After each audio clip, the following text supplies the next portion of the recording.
So how do we sequence the learning of our multiplication facts? Doing them in the right order is going to make life easier. Doing them in the wrong order, well, okay. But just as a backup here, we don't want to touch these facts until we've really hammered down adding and subtracting skills, especially up and over 10. And we also do doubling 2-digit numbers, and we'll explain why a little bit later. So the first number fact that we teach is not on this chart, and that is our zeros, which everybody learns very quickly, followed by their ones. After the ones, we are going to do the twos, and those should already be nailed down doing just regular addition facts, right? Those are our doubles. And from here, we're actually not going to go to threes. We're going to go to fives, and we're going to go to tens, because every kid can quickly learn to count by fives and tens, and we're going to nail down those facts, and that's going to help us find some of the other facts. Now, interesting, some kids get this, some kids don't, but the fives table is also related to halving numbers, because multiplying by 5 is the same as multiplying by 10, then dividing by 2. So from here, we are going to build our 3s and 4s together. And the way that we're going to do this is actually from jumping off from the 2s and the 5s. So if I know, for example, that 8 times 2 is 16, I should be able to add another 8 to get me up to 24. If I know 5 times 8 is 40, I should be able to subtract an 8 to get me to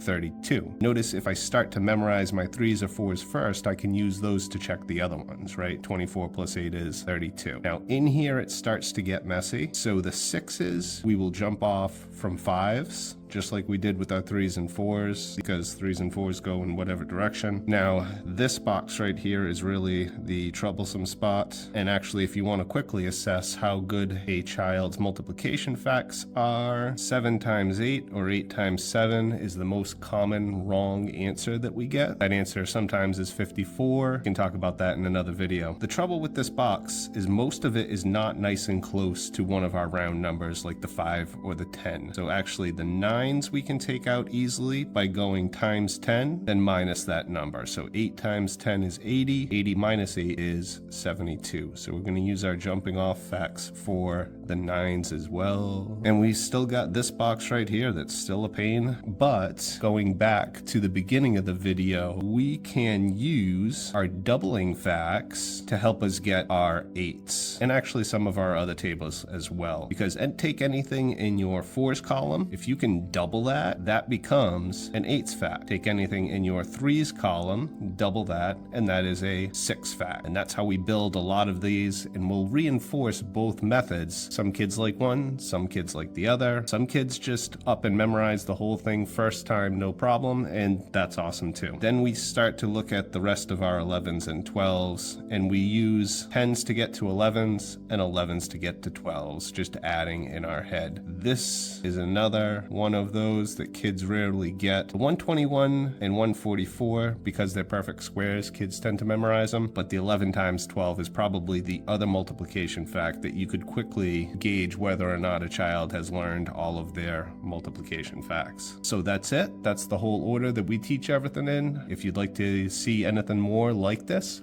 please comment below.